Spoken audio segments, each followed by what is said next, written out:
Hi guys, and welcome to your daily tarot reading for Sunday the 10th of January 2021. Thanks for joining me.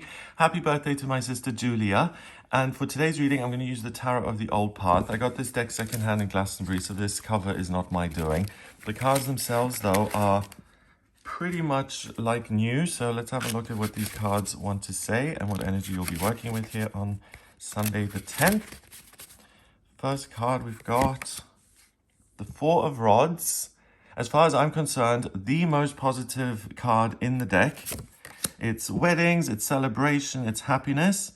Then we have the Tower, which is very different to the Four of Rods. The Tower is about things coming undone, especially things that you've got used to and that you rely on. And we've had the Tower a lot recently, actually. And then we have the Queen of Rods. Oh, wow. So this reads like a, what are those called? Storyboards of relying on your happiness via other people and things and places. Those come undone, whether in the real world or your perspective on them being super important and being responsible for your happiness and your feeling. And when you see things for what they really are, you really rediscover yourself and that you have all this power and that you can wave your magic wand and make life whatever you want it to be. Okay, so the Four of Rods is about celebration and a wedding and people being happy and celebrating their good fortune and being out in nature and appreciating the abundance that life gives. Here we've got, the rods are different. Okay, so we've got this man holding one rod and it's kind of like a pitchfork. So his life purpose, the rods have to do with passion and what you care about. He's dressed in orange, so he's very controlled when it comes to his purpose. He finds that very important to be a provider. And his purpose is to work the land. She's holding a broom. So it's her passion in life, I doubt that very much, but it's her passion in life to sweep up and to clean things, okay? To each their own, right? We don't know. This child is holding these two twigs. So his purpose is to play and to use his imagination. We've got this poor little dog. He looks very sad. Not a happy dog, so incongruous with the rest of the picture because it's supposed to represent real happiness and security in your happiness, knowing that things are going to be okay. And the dog is just kind of eyeing everyone else. So I get a strange feeling with this card. I get that things may seem picture perfect, but they really aren't. And if you're basing your happiness on comparisons with other people, like if you're walking around by yourself and it's raining and you're cold and you see this gorgeous couple come towards you on the sidewalk and they're laughing and they're just having the best old time, and you start to compare yourself with them and you think, oh, everyone else is happy but not me, then you're really comparing your insides with other people's outsides, and that never works because it's inaccurate and it makes you forget about all the good things that you have in your life. So it takes you out of that gratitude feeling. If you, going back to that example, if you're walking on the street and you see this other couple and you think, oh, you know, that is just happiness and they must have such a wonderful life and poor me that I'm single here in the rain and it's sunny where they are on the side of the street, then it's not appropriate because that couple may just have a funny moment, but when they go home, they might start arguing about the bills. You don't really know what happens in other people's lives. So please don't compare yourself to other people. And the Four of Rods usually creates a doorway into some sort of a future. It's it's like a jumping off point to something even better. So usually it's a marriage, and then afterwards they go back to their castle to celebrate, and it's the start of this wonderful life. Here we've got a lot of busyness, so everyone's kind of occupied with their own little thing. And that doesn't mean that you have to be disconnected from people. You can be focused on your own stuff. You can be unique. You don't have to compare yourself with other people. And you can still find love and connection with people who have different interests. So it's nice that the card is saying you don't have to go anywhere. You don't have to make a fresh start. You don't have to reinvent the wheel here. Don't compare yourself to other people and realize that it's your unique interests which are really valuable. And there will be one day when all of the things that you feel have worked against you really are perfect. So for instance, if you think you're too brainy and you read far too much and people won't like you for that, you may get this great research job where your intellect is absolutely required. Or you may feel that physically you're too tall, and then you meet someone who adores tall people. You just don't know. So embrace yourself. Realize that you don't have to be anything or anyone else. It is good and perfect to be you. The Tower is this energy that sees everything coming undone, especially old patterns. We've got this tower here which is on fire, and we've got this, it kind of looks like the Sphinx to me. We've got people flying, we've got all these bolts of lightning striking. And I was doing a reading yesterday actually, and we were talking about the Tower, and the person I was speaking to mentioned that in one of my readings, I mentioned that the Tower, the lightning that comes in, is actually not something destructive, but it's light coming in. And it lights up something that has been dull and seen many times before, and it kind of rebirths it in a way. So that's interesting. I think that I discussed that yesterday and it's coming up today because it fits very much. If you have had a way of seeing yourself in your life and what you ought to be, and you've always kind of put yourself down, then the light that comes in shows you that you are actually perfect as you are, and it makes that old way of thinking fly out the window and you're able to put it to bed and you're done with it. That's really useful today because you're able to put an end to ways of seeing the world which really don't serve you in any way. Usually the lightning rods are destructive, okay? And here they certainly hit this tower and make it burst into flame. So it can be something external that really forces you to look at things which are very, very familiar and to reevaluate them and to say, is this still useful? Is this something that we want in our town, this statue, or is it time for this tower to come down? And whether it's some external thing where you see someone who's really successful in his or her job and you're thinking, oh, you know, he's so lucky and I'll never be there. Or whether it's, hey, I'm comparing myself to other people and I really don't need to do that anymore because I'm amazing. Either way, it's something that's really liberating and that allows you to build something in this space which is created, which is more appropriate to where you're at in your life now. To be honest, I don't really understand what the toad is about. We've got water down here. Water is the emotion and feeling. So with all this chaos here and the way you see things, what you can rely on is your feelings. Your feelings aren't going to let you down. We've got a bridge over water, and it means that you're able to bridge the gap between the things in your life and the things that work and don't work, the way you feel and where you want to go. But then coming out of the water is this toad.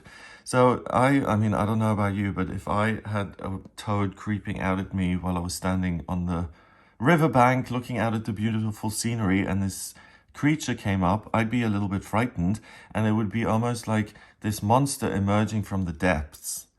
So it may feel like what's coming undone or the things that are changing are your views and the way you see yourself and your life, but there's something fundamentally still dissatisfied with the way you feel, and it may give you this uncomfortable sense of, okay, I'm going to suspend judgment when it comes to me and my life and what I'm doing, but I still don't feel quite comfortable. I don't feel like everything is amazing.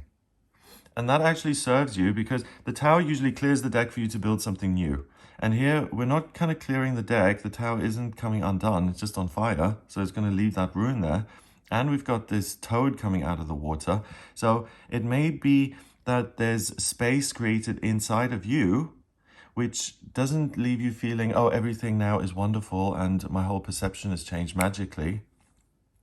But instead, there are things in life which I don't particularly enjoy, and I'm going to have to do some work to clear those things so that I can create something that I do enjoy. And the Queen of Rods is the solution to that problem. She doesn't have to have things perfect to create magic. She may have 10 toads sitting on her lap. We don't know because she's just shown from the waist up.